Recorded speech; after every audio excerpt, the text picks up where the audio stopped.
Jair Bolsonaro será preso, condenado num processo ilegal, inconstitucional, com vício de competência e cerceamento à ampla defesa e contraditório. E você quer saber o grande responsável por trás de tudo isso? A gente vai falar nesse vídeo. Tudo começa ali em 2019. Jair Bolsonaro assume a presidência da República no melhor momento possível para a direita brasileira. Lula estava preso, inelegível, o PT estava impopular, tão impopular que eu me lembro na campanha eleitoral dos petistas e esquerdistas de outros partidos escondendo o vermelho das suas campanhas, escondendo a estrela do PT. Eles nunca tomaram uma sova tão grande, tanto nas eleições municipais em 2016, que pela primeira vez na história da cidade de São Paulo, um prefeito no cargo perde a reeleição no primeiro turno, que foi Haddad sendo derrotado por João Dória. Além disso, nós tivemos também grandes derrotas em 2018,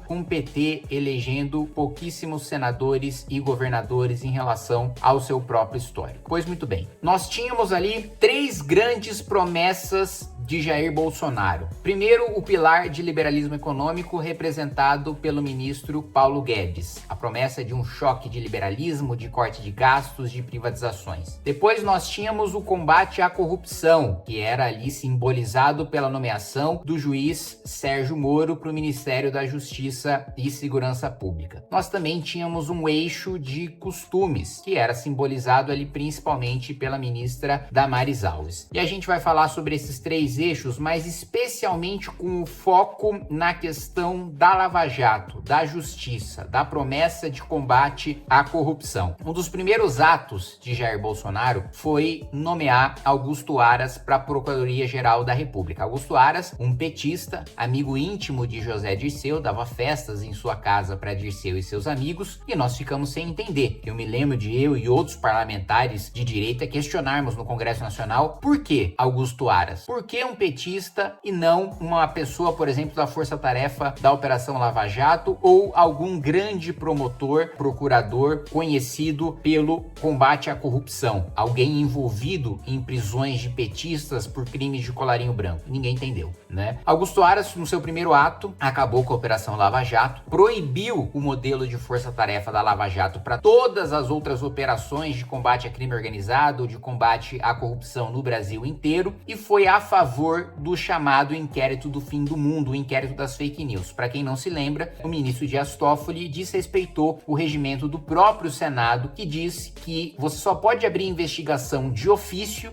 a partir de uma decisão do presidente do Supremo, sem o PGR, se um crime acontecer nas dependências dentro do Supremo Tribunal Federal. O ministro Dias Toffoli deu uma interpretação esdrúxula, dizendo que as redes sociais, sempre que houver ataque contra o ministro do Supremo, esse ataque estaria, portanto, acontecendo dentro do Supremo e que por isso ele poderia abrir o inquérito. O Procurador-Geral da República, Jair Bolsonaro, concordou com a abertura desse inquérito, abrindo mão de uma prerrogativa fundamental do Ministério Público, que é ter a iniciativa de provocar para iniciar investigações e não deixar o judiciário concentrar poderes de investigação. Poderes de investigação concentrados no Supremo que depois foram parar nas mãos de Alexandre de Moraes e prejudicar o próprio Jair Bolsonaro, mesmo Jair Bolsonaro que nomeou Augusto Aras. Logo depois nós tivemos também um projeto de Marcelo Freixo, do PSOL, que era o chamado juiz de garantias. Um juiz diferente daquele que conduziu as investigações deveria julgar o criminoso no final. A gente sequer tem estrutura no judiciário para isso. A gente precisaria dobrar o número de juízes que nós temos no país inteiro e, além disso, colocar um juiz que não entendia nada da investigação, que não tinha os detalhes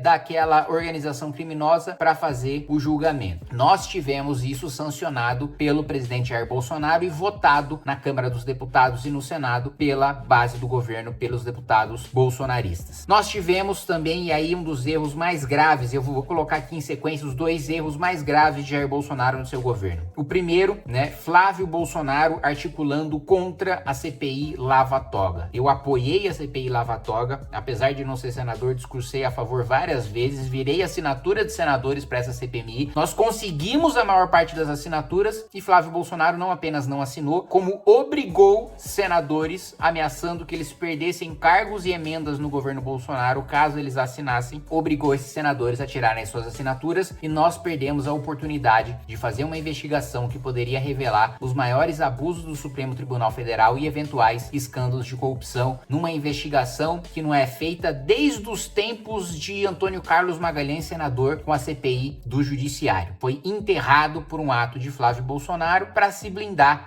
junto ao Supremo, para fazer uma média com o Supremo Tribunal Federal, para se blindar das investigações contra seus escândalos de corrupção de rachadinha. Jair Bolsonaro, em sequência, comete mais um erro. Nós aprovamos no Congresso Nacional o projeto 2121 de 19, que estabelecia um limite claro para decisões monocráticas, obrigando essas decisões a serem logo em seguida julgadas pelo colegiado do Supremo Tribunal Federal. A pedido do então presidente do STF, ministro Dias Toffoli, Jair Bolsonaro veta o fim das decisões monocráticas, que agora tem sido um parto para nós conseguirmos aprovar essa medida novamente. Tudo isso porque Dias Toffoli tinha acabado de suspender todas as investigações envolvendo o COAF, o núcleo que basicamente investiga transações financeiras, organizações criminosas, crime de colarinho branco, movimentações financeiras atípicas. E é justamente o COAF que tinha concedido as informações para a Receita e permitido a detecção do crescimento anormal de patrimônio de Flávio Bolsonaro e o início das investigações. Então, em troca da suspensão dessa investigação, Jair Bolsonaro veta o projeto. Mas o pior ainda estava por vir. A nomeação de Cássio Nunes Marques para o Supremo Tribunal Federal. Cássio Nunes deu uma decisão que foi fundamental para devolver os direitos políticos do Lula e reviver o PT, que foi permitir que o Lula e o PT tivessem acesso às mensagens hackeadas e, portanto, um acesso a provas ilícitas, ilegais, mensagens hackeadas do celular de Sérgio Moro e da Força-Tarefa da Lava Jato. Não só que eles tivessem acesso, mas permitiu que eles usassem provas ilegais em sua defesa. Cássio Nunes, portanto, na sua decisão, faz com que Lula volte ao jogo. Eu estava ao lado de Eduardo Bolsonaro quando ele deu um discurso numa comissão dizendo que era bom que Lula estivesse solto, porque isso reviveria o sentimento anti-PT e fortaleceria Bolsonaro para as eleições. É muito melhor o Lula solto. O Lula solto vai reviver aquele sentimento antipetista que uniu todo mundo nas ruas para tirar Dilma Rousseff. Essa era a aposta de Bolsonaro para vencer as eleições tranquilamente. Tornar reelegível Lula, que seria um sujeito tão rejeitado, mas tão rejeitado, que não teria a menor chance de vencer as eleições. Jair Bolsonaro também, ao responder os seus próprios eleitores sobre o voto de Cássio Nunes, disse: se tiver que soltar o Lula, que solte. E se tiver que votar para absolver o Lula no processo, que vote. Ou tudo, quando se acusa uma pessoa, tudo do que ela é acusada é para ser verdadeira. Ou todas as pessoas são culpadas pelos crimes dos quais elas são acusadas, insinuando que Lula seria inocente da acusação da Lava Jato. Nós tivemos também a decisão de Cássio Nunes Marques, que anulou a delação de Antônio Palocci. Eu mesmo tive a oportunidade de interrogar o Palocci na CPI do BNDES, que eu fui vice-presidente, e ele revelou em sessão secreta, em reunião secreta, todos os esquemas de pagamento de propina envolvendo o PT, do qual ele foi operador e que ele também delatou na Lava Jato. Mais uma vez, Cássio Nunes contribuiu para a soltura de criminosos petistas. Nós tivemos um voto de Cássio Nunes diretamente contra Jair Bolsonaro. Foi votado,